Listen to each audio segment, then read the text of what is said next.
Hey everyone, it's Kong here with a super condensed episode of Should You Summon for these two recurring Destiny banners.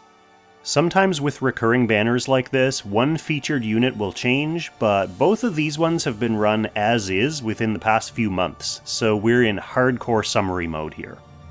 So these two Destiny banners, Heroes of Destiny featuring Landius, Yulia, and Jugler, and Yeless Legends featuring Lanford, Shelfaniel, and Virash, will run from December 16th to the 29th.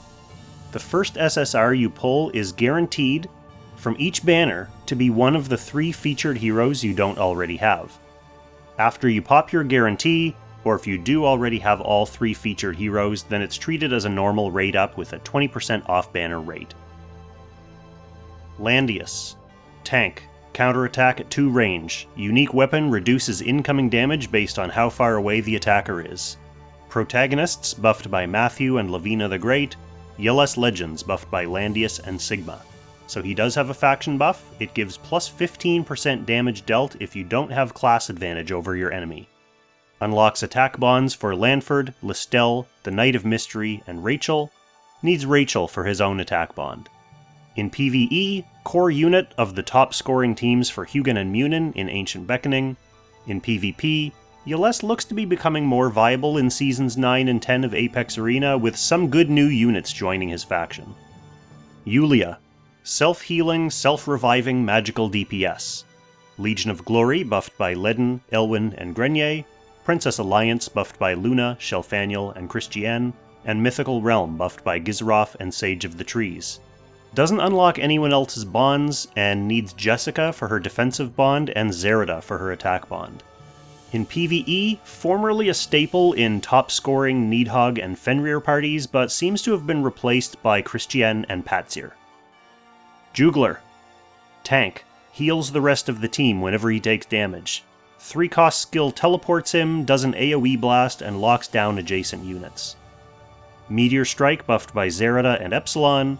Origins of Light buffed by Dehart, Jugler, and Freya. And Mythical Realm buffed by Gizroff and Sage of the Trees. His faction buff for Origins of Light gives plus 15% damage dealt when you have a higher hit point percentage than your enemy. Unlocks defensive bonds for Sophia and attack bonds for Pierre. Needs Sophia and Liphany for his own bonds. PvE, still a staple in the high-scoring teams against both Fenrir and Jormungandr. PvP can either be an anti-AoE option or can join an AoE rush team. Lanford. Physical DPS with supportive stat-boosting aura. Unique Helm expands the aura's radius to 3 spaces. Yeless Legends buffed by Landius and Sigma. Strategic Masters buffed by Altmuller and Lanford. His faction buff grants plus 15% damage for mixed-type units. Unlocks the attack bond for Wheeler and the defensive bonds for Knight of Mystery and Rosenseal. Needs Shelfaniel for his defensive bond and Landius for his attack bond. PvE, strong pick against Needhog and Sleipnir in Ancient Beckoning, but not one of the top scoring options for either boss anymore.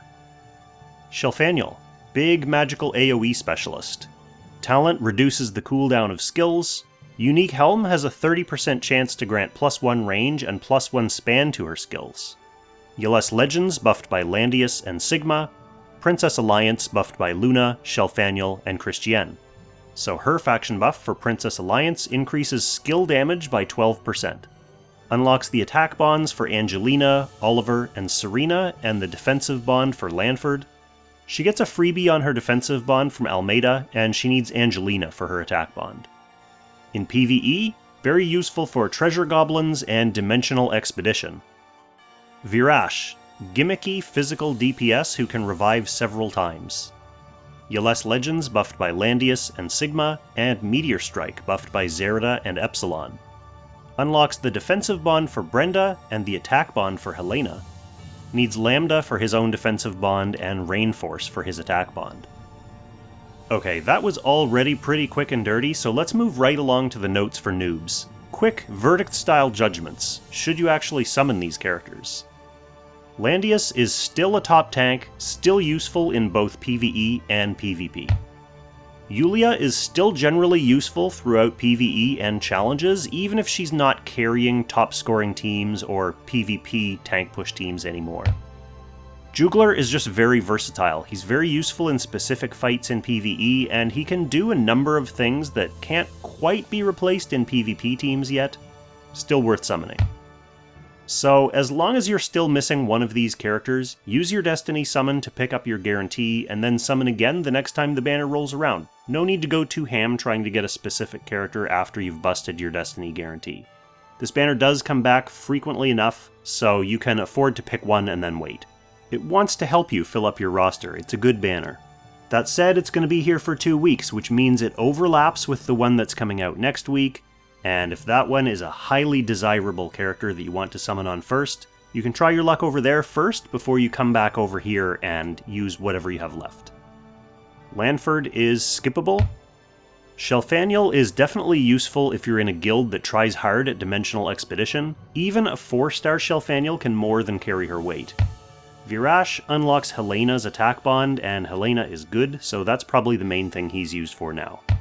It's not as primo a banner, but at least Virash has a use now, so it's another one that you can gradually pick away at if you have the extra resources. So on that note, here's my usual reminder about upcoming banners. So this is the end of this fairly eventful major update and Echo of Light cycle. Next week starts the next cycle, and it's supposed to be the Build-A-Banner update if things follow the Chinese schedule. Of course, Zilong has been teasing time hard, so it's very, very likely that he'll be pulled forward to launch next week as well. It's very possible we'll get both, since Time's banner ran alongside another major update headline banner in China as well back when they launched 5 or 6 months ago. But we'll have to see exactly what they decide to do. The King of the Red Moon being kicked ahead to last week means there's a gap in the schedule this coming month.